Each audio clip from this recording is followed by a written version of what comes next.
Respect और accountability को भूलते जा रहे हैं, क्योंकि पिछले कुछ दिनों में एक ऐसी कंट्रोवर्सी सामने आई है जिसने लोगों को सिर्फ नाराज नहीं बल्कि जेन्युइनली डिस्टर्ब कर दिया है।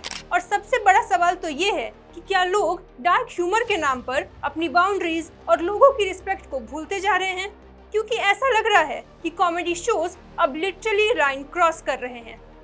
तो आखिर क्या है ये पूरी कंट्रोवर्सी, चलिए आपको बताते हैं।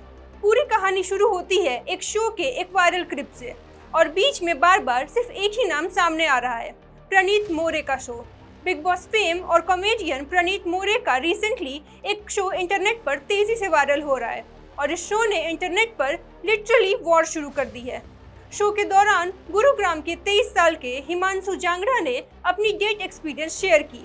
शुरुआत में सब कुछ नॉर्मल लग रहा था और ये एक ऑकवर्ड डेटिंग स्टोरी लग रही थी। उन्होंने बताया कि वो एक लड़की के साथ बाहर गए और उन्होंने उनके लिए 370 रुपए की चिकन बिरयानी खरीदी, लेकिन कुछ देर बाद ही सिचुएशन बिल्कुल पलट गई। उन्होंने ऐसी बात कही जिसे सोशल मीडिया पर लोगों ने बेहद ही गलत और अनकंफर्टेबल बताया। इंटरनेट पर लोगों का रिएक्शन एक्सप्लोड कर गया और हर तरफ एक ही सवाल खड़ा हो गया कि क्या डेट पर पैसे खर्च करने का मतलब किसी पर हक मिल जाना है? क्या कंटेंट्स की बेसिक मीनिंग आज भी कुछ लोगों को समझ नहीं आती? और ये मामला सिर्फ 370 की बिरयानी का नहीं था, मामला उस माइंडसेट का था। सोशल मीडिया पर भारी ब्रैकेट शुरू हो गया और उन्होंने अपनी नौकरी तक गंवा दी।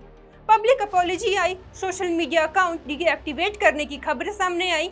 लोगों का साफ कहना था कि किसी पर पैसे खर्च करने का मतलब ओनरशिप सर्टिफिकेट मिलना नहीं होता।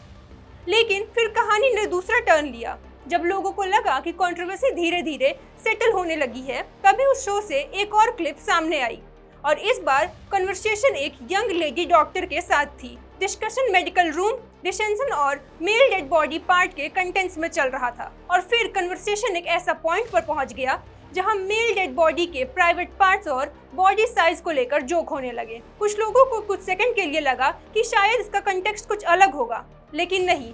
क्लिप आगे बढ़ी और ऑडियंस इंटरेक्शन की तरह पूरा सेगमेंट चलता रहा। लेकिन अब सवाल तो ये है कि अगर पहली क्लिप में डिग्निटी की इतनी बड़ी बात हो रही थी, तो यहाँ साइलेंस क्यों?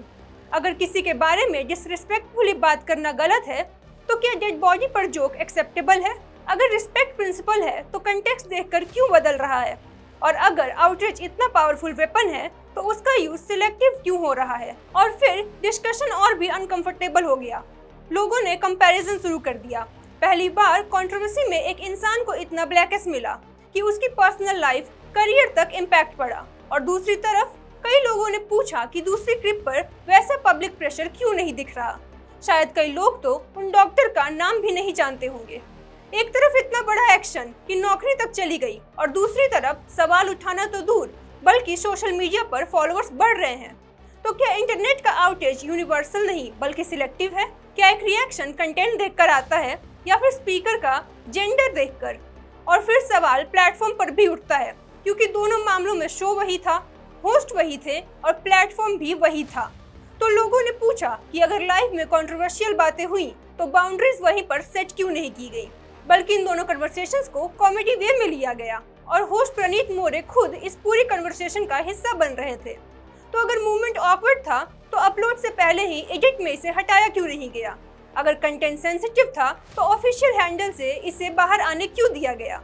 क्रिटिक्स का काउंटर भी सीधा यही था कि लाइव कन्वर्सेशन और ऑफिशियल पब्लिश्ड कंटेंट दो अलग चीजें हैं।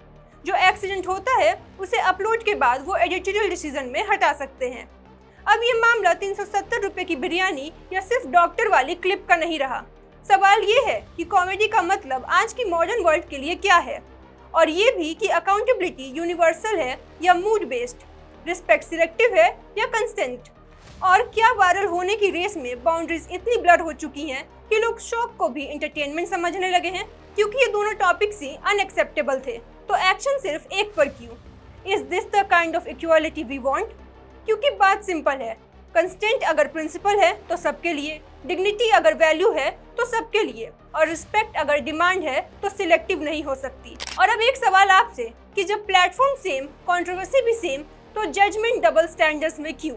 आपके क्या ख्याल है, हमें कमेंट में जरूर बताएं। अगर आपको ये वीडियो अच्छी लगी तो इसे लाइक और चैनल को सब्सक्राइब करना ना भूलें। मैं स्वप्निका सिसोदिया आपसे जल्द मिलूंगी एक और ऐसी ही अपडेट के साथ।